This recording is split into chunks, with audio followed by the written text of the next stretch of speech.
Hello friend, मैं आपके लिए एक और नई वीडियो लेके आई हूँ। अच्छी लगे तो लाइक करना और सब्सक्राइब करना। जो कमेंट में जय श्री राम लिखना सीखी है, रामचरितमानस भी बनी हुई है।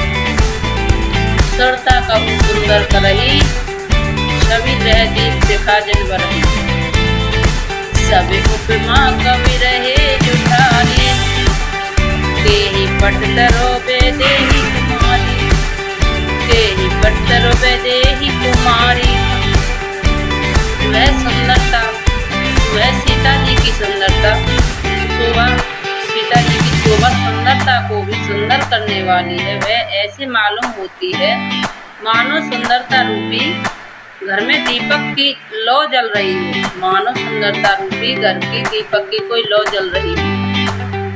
अब तक सुंदरता रूपी भवन में अंधेरा था, वह भवन मानो सीता जी की सुंदरता रूपी दीप शाखाओं को पाकर जगमगा उठा हो। पहले से भी अधिक सुंदर हो गया हो। सारी उपमाओं को तो कवियों ने झूठा कर रखा है। सारी उपमाओं को तो कवियों ने झूठा कर रखा है। मैं जनक नंदिनी श्री सीता जी के किससे उपमा दूं।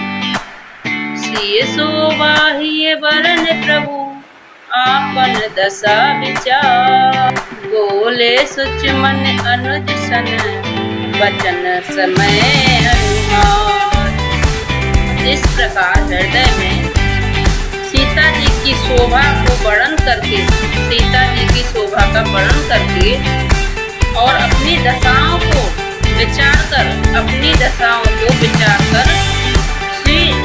श्री प्रभु राम जी, श्री रामचंद्र जी पवित्र, श्री प्रभु रामचंद्र जी पवित्र मन में अपने छोटे भाई लक्ष्मण से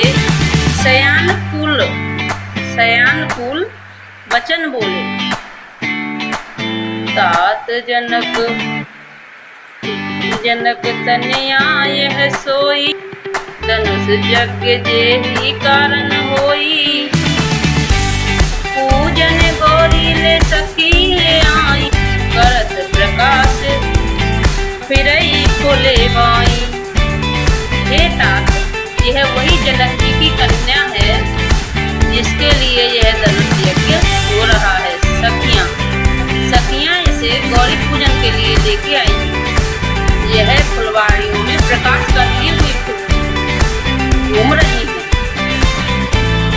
जासु लोक की आलोक की शोभा, सहज पुनित मन मोरी शोभा। जो सब कारण जान विधाता, पर संग अनुप्राता।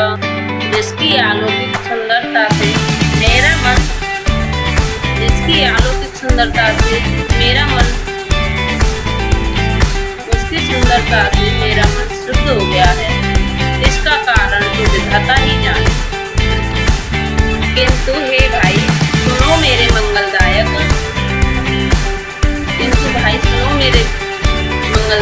दाहिनी अंग फड़क रहा है। प्रभु से निकर सहज से भाव, मनु पद कबु धरन ना पाऊ। मोहि अत से प्रथित जन कैरी, जेहि सपने पर नारी ना मेरी। रघुवंशियों का सहज जन्मगत सहज स्वभाव है कि उनका मन कभी कुमार्ग पर पैर न रखा जाए। मुझे तो अपने मन पर अत्यंत विश्वास है कि मैंने कभी किसी पराई स्त्री पर बुरी नजर नहीं डाली। मुझे तो अपने मन पर परम विश्वास है कि कभी पराई स्त्री पर बुरी नजर नहीं डाली है। जिनके लिए न पूरन पीठी, नहीं पावही परतिय मनोरीटी। मगन लही ना जिनके नाही, ते नर बर जग तोरे नर माही। रण में शत्रु जिनकी पीठ नहीं देख पाते, अर्थात जो लड़ाई के मैदान में भागते नहीं, अर्थात जो लड़ाई के मैदान में भागते नहीं, पराई स्त्रियां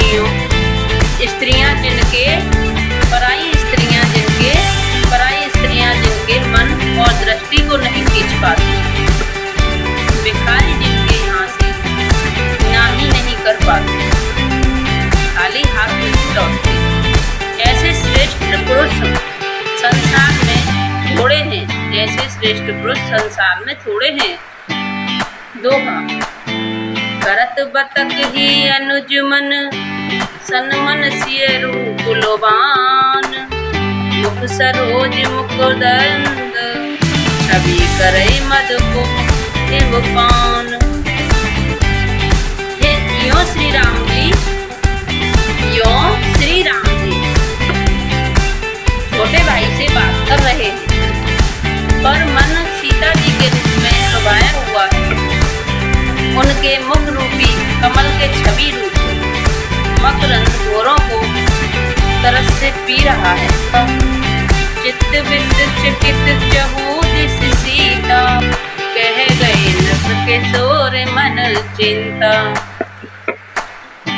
जह बिलोक मृग सावग नैनी, जनु तस ब्रस कमल कस सैनी।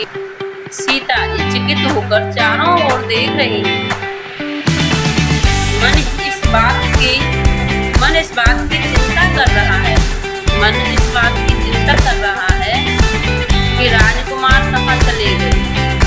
बाल मृग नैनी, मृग की छोने जैसी आंखों वाली सीता जी यहाँ दृष्टि डालती है, वहाँ मानो श्वेत कमलों की कतार बरस जाती है।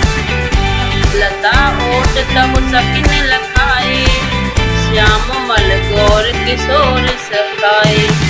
देखे रूप लोचन ललचाने, हर से जिन जिनित पहचाने। तब सखियों ने लताओं की ओट में सुंदर श्याम और गौरी कुमार को दिखलाया।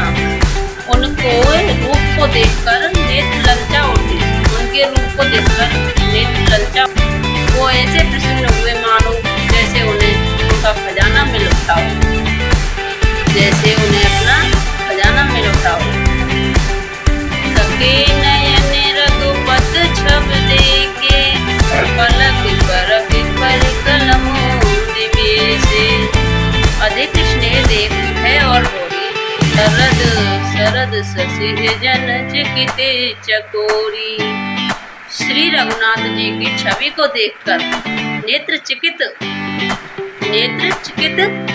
निश्चल हो गए, पलकों ने भी गिरना छोड़ दिया। अधिक स्नेह के कारण शरीर विकल्प बेकाबू हो गया, मानो शरद ऋतु के चकोर चंद्रमा को बेसुध हुई देख रही है। लोचन मखी मगवानी, दीने पलक कपाट सयानी।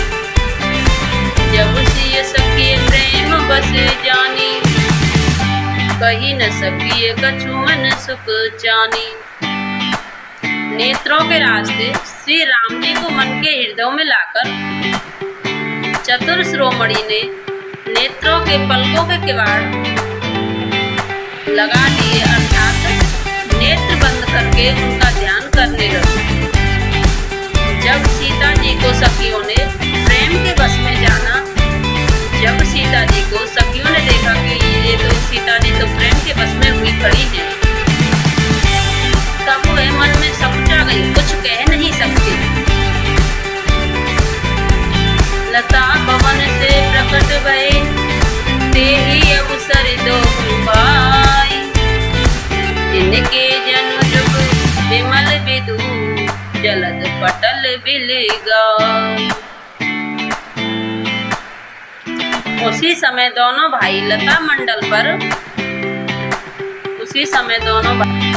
कुंज में से प्रकट हुए।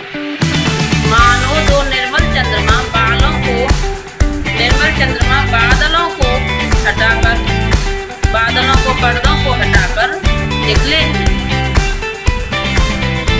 शोभा शिव सुभंग दो वीरा, नील वीत वृत जल जाओ शरीरा।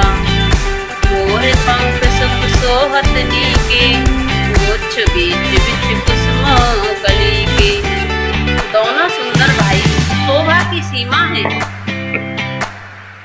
उनके शरीर को आभा नीले और पीले कमल के जैसे सिर पर मोर पंख सुशोभित है। उनके बीच बीच में कलियों के फूलों के गुच्छे लगे हुए। बाल तिलक ब्रह्मबिंद समाए, श्रवण सुभंग सन भूषण छाए। विकटे विकटे कुट बेगम बारे, नभ सरोज त्रिलोचन नर नारे।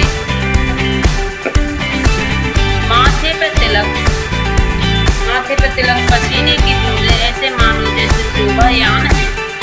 कानों में सुंदर भूषण छवि छाई हुई। ये टेढ़ी भौहें और घुंघराले बाल हैं।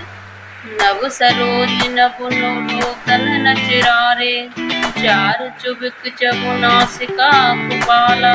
हास विलास लाते मन बेला, मुख छवि कही न जाते मन मोही। जो बहुत लोग के काम भूल जाई,